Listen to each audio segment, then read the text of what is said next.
আসসালামু আলাইকুম রহমতুল্লাহি ওয়া বারাকাতুহু। কিছুক্ষণ আগে বাড়িতে আসলাম, আইসা খামারে ঢুইকা দেখলাম এই পাখিটা মরা। তো প্রথমে ভাবছি হয়তো কিছু আক্রমণ করছে, যার কারণে এটা মারা গেছে, যেহেতু এটা ছিলানো।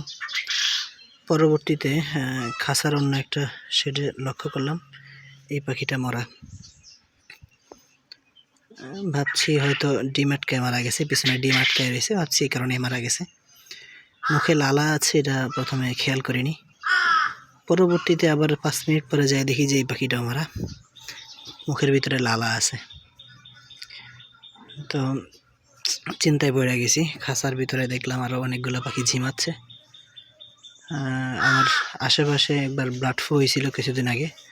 বার্ড ফ্লু হয়ে অনেকগুলো মুরগি মারা গেছে, আমাদের বাড়িতেও মুরগি মারা গেছে। তবে এতদিন পর্যন্ত খামারে কোনো আক্রমণ করেনি ভাইরাস। তবে এখন মনে হচ্ছে যে আক্রমণের ভিতরে পড়ে গেছি। খুব টেনশন শুরু হয়ে গেছে, এখন কি করতে পারি।